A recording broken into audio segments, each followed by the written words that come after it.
రచన ఇందాక మనం ఆరోగ్యం గురించి మాట్లాడుతున్నాం. అయితే అనివార్యంగా ఆరోగ్యము దాని అంతటికి అదే రాదు. అది ఉపాధితో ముడిపడి ఉన్నటువంటి అంశం. అప్పుడు ట్రాన్స్ కమ్యూనిటీకి ఉపాధి అవకాశాలు ఏమున్నాయి అసలు? అంటే ఇందాక మనం అనుకున్నట్టు సమాజం నుంచి వెలివేయబడ్డది కాబట్టి మాది చాయిస్ అనేది లేదు. అంటే 10 జీవనోపాధులు ఉంటే అందులో 2 సెలెక్ట్ చేసుకునే వెసులుబాటు లేదు యాక్చువల్గా. ఎందుకంటే ఏ వ్యక్తికైనా సగటు వ్యక్తికి సమాజంలో ఆప్షన్స్ ఉన్నాయి ఆడమగలో.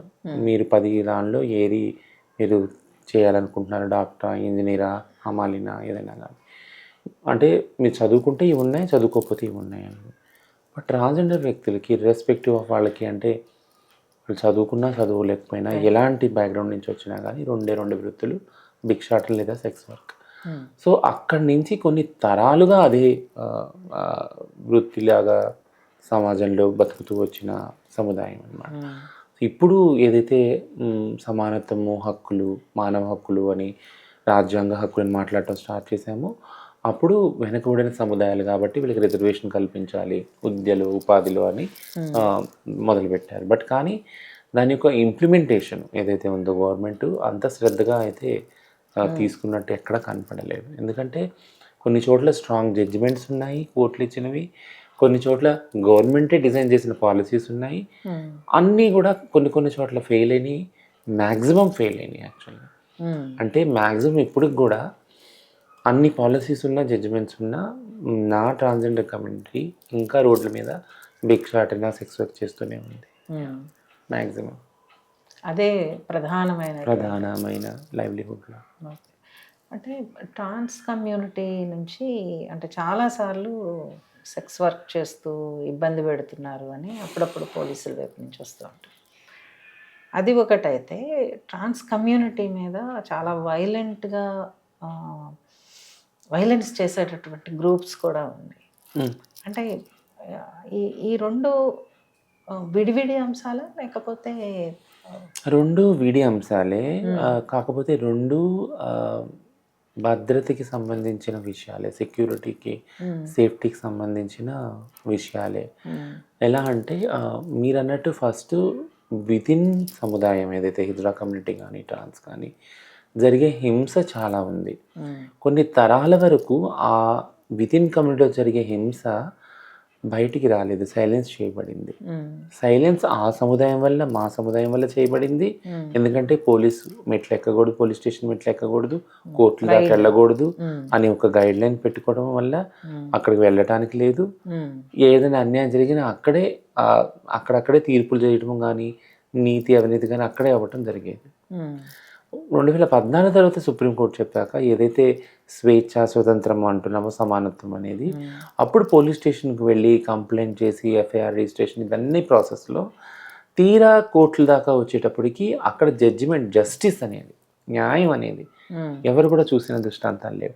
అంటే ఇది ఒక ట్రాన్స్ సముదాయానికే నేను అనను, ఆల్మోస్ట్ అన్ని మార్జినలైజ్ కమ్యూనిటీస్ పట్ల కూడా ఇదే ఉంది ధోరణి. జస్టిస్ అనేది ఒక ఏమంటారు దాన్ని, ఎండమావిలాగా ఉంది యాక్చువల్గా. అది దూరం వరకు కనపడుతుంది, వస్తుంది, ఇంకా న్యాయం జరుగుద్ది అనిపిస్తుంది, కానీ జరగదు, ఎప్పటికీ జరగదు అనమాట. సో దీన్ని మన్ని అడిగితే దీన్ని ఎలా మీరు చూస్తారు అనేసి అంటే, ఇది ఏదైతే బైనరీ భావజాలం ఉందో ఆడ మగ అనేదాన్ని, వేరే వాటికి సంబంధించిన అంటే వేరే జెండర్లో ఉన్న వాళ్ళకి సంబంధించిన విషయాల్ని మనకు అనవసరం.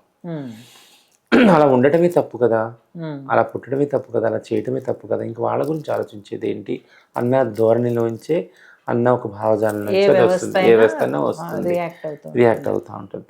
సో కాబట్టి కొన్ని స్టీరియో టైపింగ్స్ బైనరీలో ఏమున్నాయంటే, ట్రాన్స్జెండర్ వ్యక్తి అంటే ఆ వ్యక్తి ఒకవేళ గే వ్యక్తి కానీ, ట్రాన్స్జెండర్, ఎల్జిబిటీకి సంబంధించిన ఎవరైనా కానీ, ఈ వ్యక్తులు కేవలం సెక్స్ అనే దానికి సంబంధించిన వాళ్ళే ఉంటారు. ఎందుకంటే సమాజంలో సెక్స్ అనేది ఒక ట్యాబు. సో జెండర్ అనేది కూడా ఒక కన్ఫ్యూజన్ ఉంది. సెక్స్కి జెండర్ వ్యత్యాసం ఉన్నా అనాదిగా సమాజం 2 ఒకటే అనేది నమ్మడం జరుగుతుంది. కాబట్టి సెక్స్ అనేది బాడీకి సంబంధించిందే కాదు, పుట్టుకతో వచ్చిందే కాదు, ఒక ప్రక్రియగా కూడా ఉంది కదా, సెక్షువల్ యాక్టివిటీగా కూడా ఉంది. సో ఎల్జీబీటీ లేదా ట్రాన్స్ అనగానే వీళ్ళు ఖచ్చితంగా సెక్స్కి సంబంధించిన వాళ్ళే, వీళ్ళు సెక్స్లోనే ఉంటారు, సెక్స్ చేస్తూ ఉంటారు, జీవితంలో అది తప్ప వేరే ఏది చేయరు అనే ఒక ధోరణి ఉంది. ఈ ధోరణి వల్ల ఎడ్యుకేషన్ వ్యవస్థలో కానీ వాళ్ళు రానివ్వాలంటే కూడా, ఉద్యోగ వ్యవస్థలో వేరే వాళ్ళతో సమానంగా కూర్చొని పనిచేయాలన్నా కూడా ఈ భావజాలం ఎప్పుడు ముందుకు వస్తుంది. వాళ్ళు సెక్స్ వర్క్ చేస్తారు కదా, సెక్స్ వర్కర్స్ కదా, సో అంటే సెక్స్ చేస్తారు, సెక్స్ వర్కర్స్, వాళ్ళకి ఎథిక్స్ ఉండవు, సో కాల్డ్ బైనరీ ఎథిక్స్కి వాళ్ళు స్టిక్ ఆన్ కారు. అంటే ఆ భావజాలం వల్ల, ఆ వివక్షత అక్కడి నుంచి రావటం వల్ల వాళ్ళని అన్నిటికీ దూరంగా ఆ రెండింటిని విడిగా ఇప్పుడు అది ఉపాధి కింద ఉంటుంది అనేటటువంటి చూడాలన్నమాట అది. సో ఇప్పుడు ప్రస్తుతం జరిగే ఏదైతే లైవ్లీహుడ్ ట్రైనింగ్ ఉందో, మేమందరం చేసేది ఏంటి అంటే, సరే సమాజంలో ఆడవారికి మగవాళ్ళకి వృత్తులు, విద్య, ఉపాధి అవకాశాలు ఉన్నాయి, మాకు ఇవ్వలేదు కానీ మాకు కూడా కల్పించండి అని ప్రయత్నం చేస్తూనే మా సముదాయాలను కూడా, సరే మీకు భిక్షాటన సెక్స్ వర్క్ అయితే ఉంది, అది ఎప్పుడు అంటే తరతరాలుగా వస్తున్న ఆప్షన్స్ అవి అనాదిగా, బట్ కానీ ఇవి కాకుండా మీరు వేరే వృత్తులు చేయాలనుకుంటే కనుక, వేరే వృత్తులకు మరలాలనుకుంటే కనుక మీకు కొన్ని స్కిల్స్ అవసరం. చదువుకున్న వాళ్ళకి, చదువుకున్న వాళ్ళు ఉన్నారు, చదువుకోలేని వాళ్ళు కూడా ఉన్నారు, కాబట్టి ఈ స్కిల్స్ అవసరం. ఇవి మీరు నేర్చుకుంటే భవిష్యత్తులో ఎప్పుడైనా మీరు దీని మీద ఆధారపడి బ్రతకొచ్చు. భిక్షాటన, సెక్స్ వర్క్ లేని అలాంటి టైమ్స్లో అలాంటివి ఇనిషియేట్ చేశాము. కోవిడ్లో అది చాలా పనికొచ్చినాయి. ఎందుకంటే కోవిడ్లో సెక్స్ వర్క్ చేయడానికి లేదు, భిక్షాటన బయటికి వెళ్ళడానికి లేదు. సో అట్లాంటప్పుడు మా దగ్గర ఉన్న గ్రూప్స్ అల్లం ఎల్లిపాయ పేస్ట్ చేసి వెహికల్స్ అని, జూట్ బ్యాగ్లు ఇవన్నీ కుట్టి అని, అలాంటివన్నీ అప్పుడు నేర్పించిన స్కిల్స్ ద్వారా వాళ్ళు చేసి బ్రతకడం జరిగింది. అలాగా కొన్ని వ్యాపారాలు మొదలుపెట్టడం జరిగింది అన్నమాట.